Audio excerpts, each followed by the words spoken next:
안녕하세요. 원데이 원패스 귀로 듣는 피부학 시작합니다. 피부의 pH는 이제 수소 이용 농도를 얘기하거든요. 근데 pH는 1부터 14까지인데 우리는 약상성입니다. 그래서 4.5에서 6.5 사이라고 생각하시면 돼요. 그리고 딱 2시간이에요. 세수하고 얼굴 뽀얀 느낌 있는 거. 근데 이제 피부에 따라 좀 달라지긴 하지만 딱 2시간을 외우시면 되고요. 피부의 기능은 뭐 외부 충격으로 보호하고 체온 조절하고 노폐물 분비하고 땀 흘리는 거죠. 그리고 피부도 호흡하니까 호흡 기능이 있습니다. 피부의 감각점 하면 통각. 우리 바늘 조금만 찔려도 아프잖아요. 그렇죠? 그래서 통각이 제일 많이 분포되어 있고요. 제일 둔감한 거 온각입니다. 뜨거운 물에 개구리 넣어놓고 삶아도 뜨거워지는 걸 못 느낀다고 하잖아요. 온각입니다. 그래서 가장 많이 분포된 것은 통각, 가장 적게 있는 것은 온각으로 암기하시면 됩니다. 표피의 발생, 이거 좀 어려울 수 있는데 왜 배워야 돼? 그래서 표피의 발생은 왜 배워부터 시작합니다. 이렇게 외우지 않으면 좀 어려울 수 있어요. 표피의 발생은 왜 배워? 외엽입니다. 왜 배엽입니다. 피부층의 표피 각투 과육기는 요 아랫단에서 다시 다음 페이지에서 설명을 해드릴게요. 천연 보습 인자는 아미노산 요소, 젖산, 이제 영어로는 NMF, 암모니아 나오는데 요소가 암모니아예요. 그래서 아미노산, 요소, 젖산으로 암기하시면 되고요. 표피의 구조 설명 들어가겠습니다. 아까도 설명했지만 표피 어디서 발생해? 그렇게 얘기하는데 표피 왜 배워? 하면 됩니다. 왜 배엽입니다. 피부의 면역을 담당하는 걸 란게르한스라고 말씀을 드렸지요. 이게 이제 면역 담당하는 게 두 가지가 있잖아요. 란게르한스하고 그 다음에 비림프, 면역 글로불린, 요거 두 개는 좀 암기하시는 게 좋고요. 각질은 세라마이드 현상이 있고 박리 현상, 떨어져 나가는 거, 생리주기 4주 28일 생각하시면 됩니다. 투명층 같은 경우는 특징이 엘라이딘이 있고 손발바닥인데 이거 어떻게 외웠냐면 손바닥에 투명한 엘라스틱 샴푸를 짜서 머리를 감았어. 이렇게 외웠어요. 그랬더니 손발바닥 다 나오고 투명층이고 엘라이딘인데 이제 엘라스틴으로 해서 외웠지만 문제는 풀 수 있었습니다. 과립층은 레인 방어막이고요. 케라토 히알린인데 그냥 레인 방어에 케라만 외웠습니다. 이렇게 해서 했고 유국은 가장 두꺼운 층이고 기저층의 역할이 가끔 문제에 자주 나오거든요. 영양을 공급받아 세포를 성장시키는 거예요. 쉽게 외우는 방법은 기저귀 찬 아이들 영양 공급받아서 세포 키워가지고 성장하잖아요. 그래서 그거 생각하시면 문제를 푸실 수 있습니다. 그래서 표피를 드러내고 나면 이제 진피가 나오는데 거기에는 이제 유두망상이 있어요. 콜라겐은 탄력, 엘라스틴도 탄력세포거든요. 이렇게 피부에 콜라겐 많이 발라주고 막 그러잖아요. 그래서 진피는 콜라겐, 엘라스틴으로 암기하시면 됩니다. 면역은 아까도 말씀드렸지만 딱 두 가지예요. 표피의 란게르한스하고 비림프의 체액성, 몸에 흐르는 거, 골수에서 생성되는 거. 요거 두 개 아시면 면역 문제 나왔을 때 맞추실 수 있습니다. 피부의 새세포 형성, 아까 말씀드렸지만 기저층에서 영향을 받아서 성장해서 공급한다. 그러니까 기저층으로 얘기하시면 되고요. 촉감세포는 머켈입니다. 그래서 머켈, 촉감 나면 머켈이고 콜라겐이 뭐 표피에 있는 문제, 표피에 콜라겐이 있다 이런 식으로 문제가 나오거든요. 콜라겐은 아까 콜라겐은 유두망상이라고 얘기한 진피에 있습니다. 그러니까 그거 암기하셔서 문제가 나오면 헷갈리지 마시고 꼭 맞히시기 바래요. 땀샘, 이름처럼 에크린, 냄새 없고 손발바닥이 많이 분포되어 있습니다. 아포 크린서는 어떻게 외웠냐면 아포, 지포, 겨드랑이 냄새, 사춘기를 외웠습니다. 좀 외우는 게 충격적이긴 하지만 문제가 나왔을 때 우리가 확실히 맞힐 수 있고요. 그 다음에 우리가 헤어를 하는 사람이기 때문에 모발의 특징에 대해서도 잘 알아야 됩니다. 모발 성장 주기는 성장하고 태화해서 우리가 맨 마지막에 머리카락 바닥에 떨어지면 어디에다 버려요? 휴지통에 버리지요. 그래서 성장, 태화, 휴지로 암기하시면 문제를 풀 수 있습니다. 폴리펩타이드는 주세결합인데 세로로 컬을 만들어서 하는 거고요. 폴리펩타이드는 주세결합을 암기하시는 게 좋습니다. 그리고 유멜라닌은 딱 봐도 멜라닌이 있는 것 같잖아요. 그러니까 검은색이겠지요. 페어멜라닌 같은 경우는 저는 페리오 치약을 생각했어요. 페리오 치약이 빨간 글씨거든요. 그래서 빨간색입니다. 드라이는 수소결합인데 우리가 시기를 넘어가면 이사도라를 아우컬을 하거든요. 그때 드라이 수소결합에서 열을 줘가지고 잠깐 이 모발에 그런 결합을 풀어가지고 이렇게 고정시키는 거예요. 그렇기 때문에 드라이는 수소결합인 거. 그래서 두수소로 외우시면 돼요. 드라이는 뭐라고요? 수소입니다. 두수소로 암기하시면 되고요. 모발의 팽윤은 어떻게 외우냐면 이제 이렇게 늘어나는 걸 팽윤이라고 하잖아요. 그래서 낮은 거는 사고 낮은 거는 4, 5가 이제 되는 거고 최대는 8, 9입니다. 그래서 저는 주식은 낮을 때 사고 높을 때 파는 거야. 그래서 평균은 4, 5, 최대는 8, 9 이렇게 암기를 했습니다. 이래도 문제는 풀 수 있더라고요. 모피질은 모피가 최고지. 멜라닌 색소가 가장 많이 들어있는 게 검은색 모피 코드 생각하면서 모피질로 암기를 했습니다. 피부와 영양인데요. 우리 열량 영양소는 탄단지 기본적으로 알고 계시죠? 탄수화물은 포도당이고 간에 글리코겐 형태로 저장됩니다. 이거 아시면 좋고요. 단백질은 꼭 아셔야 되는 게 아미노산이에요. 근데 이걸 왜 아셔야 되냐?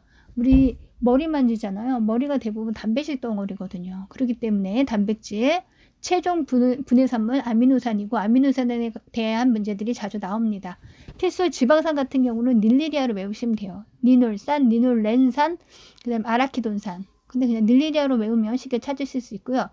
단백질 같은 경우는 이루라발메트 이렇게 저는 이제 외웠었는데 암기를 했었는데 이제 이소루신, 루신, 라이신 그래서 이루라 그리고 발메트 트 해가지고 발린, 메디오닌, 트리오닌, 트립토판.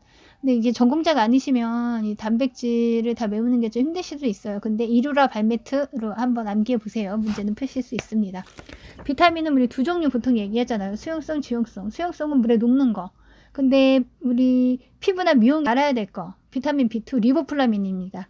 미용 쪽에서 꼭 알아야 되고 피부염, 구강염, 구내염 자주 나옵니다. 리보플라민 B2입니다. 그리고 비타민C 아스코르보산인데 레모나C 생각하시면 돼요. 기미 주근깨 없앨 때 비타민C 먹는다고 하잖아요. 그리고 지용성 비타민은 A, D, E, K가 있는데 가장 대표적으로 아셔야 되는 게 비타민 A, 레티놀입니다. 주름 나오면 그냥 레티놀, 각화 나오면 레티놀 생각하시면 돼요. 레티놀 당근 같은 데 많이 들어있고 비타민 A입니다. 지용성입니다. 비타민 D는 뼈, 칼슘, 튜브에서 비타민 D 합성하잖아요. 그래서 칼시페놀 생각하시면 됩니다. 피부에 소양증이 있다, 가려움증이 있다 이렇게 하는데 그거 아시면 되고 여드름 피부는 여드름은 지성이 들어간 거 절대 쓰면 안 돼요. 그건 우리 상식적으로 알고 있죠. 그리고 유분을 세수를 잘해서 유분을 제거해주고 요오드라고 하는데 이번 김 다시마죠. 이게 이제 갑상선 호르몬이랑 관계가 있어요. 그래서 호르몬 쪽이 들어가 있는 그런 요오드나 김 다시마 이런 거 먹으면 안 돼요. 여드름 피부는. 그리고 최대한 기름을 잘 제거해 주는 거. 바이러스는 이거를 이제 종류가 좀 많은데 또 잘 들어보지도 않고 그래서 어떻게 외웠냐면 수홍이가 헤르메스를 사줬대. 수도, 홍역, 헤르메스, 사마귀 이렇게 외우시면 돼요. 수홍이가 뭘 사줬다고요? 헤르메스 가방을 사줬대 뭐 이런 식으로 수홍이가 헤르메스를 사줬대를 외우시면 바이러스성이 아닌 것은 이라거나 바이러스성 아닌 것은 이라고 문자가 나왔을 때 수홍이가 헤르메스 가방 사준 거 암기하시면 찾을 수 있어요. 이도 화상의 특징은 수포 생기는 거 가장 많이 나오는 화상입니다. 이도 화상 수포 생기는 거. 주사는 왜 이렇게 술 먹고 주사 떨지 말라고 막 그러잖아요. 그래서 술 먹으면 이렇게 양쪽 볼이 나비 모양으로 빨개지잖아요. 그래서 나비 모양으로 양쪽 볼이 빨개지면 주사 외웠습니다. 그렇게 하고 이제 자외선 같은 경우는 UVA, UVB, UVC 나오는데 제일 중요한 게 UVB라고 말씀드렸지요. 홍반 발생 능력이 A보다 1000배 높습니다. 자외선 차단제의 목적이 UVB를 차단하는 거라고 말씀드렸고 자외선 차단제의 약품이 이산화티탄이라는 것까지 말씀을 드렸어요. 이거 알고 계시면 되고요. 그리고 면역 나오면 꼭 나오는 거 두 개 있다 그랬죠. 비림프하고 랑게르한스 표피에 있는 거 요거 알겠습니다. 화장품은 계면활성제 문제가 제일 많이 나와요. 왜냐면 여러 가지 거를 섞어서 화장품을 만드는 거잖아요. 그래서 계면활성제는 표면 장력을 낮춥니다. 근데 이제 시험은 표면 장력을 높인다고 많이 나오거든요. 그래서 표면 장력을 낮춰서 두 가지 물질을 잘 섞일 수 있게 하는 겁니다. 그래서 유중, 수정, 수중, 유정 뭐 이런 것들이 있는데 그거는 나중에 뒤에서 더 쉽게 설명을 해드리고요. 피부의 자극 정도에 대해서 양쪽 비이온성으로 피부가 자극이 이제 자극 주는 정도를 나눌 수 있습니다. 그래서 양쪽 비이온 이렇게 순서로 나오기도 하고 양이온 린스 트리트먼트, 음이온 세정작용이 있어서 비누 샴푸, 양쪽은 베이비 샴푸. 저는 이제 엄마 아빠 양쪽한테 받았어. 베이비 샴푸는 양쪽이야. 그리고 비이온은 그냥 피부 자극이 적은 거 이렇게 해서 암기를 했습니다. 그리고 피부 방어는 기계적인 방어. 우리는 이제 기계적으로 방어하는 게 피부 각질이나 정말 콕털 뭐 이런 걸 암기하시면 되고요. 피부 노화, 내인성, 그냥 자연적으로 늙는 거, 외인성, 광노화, 햇빛 타서 늙는 거.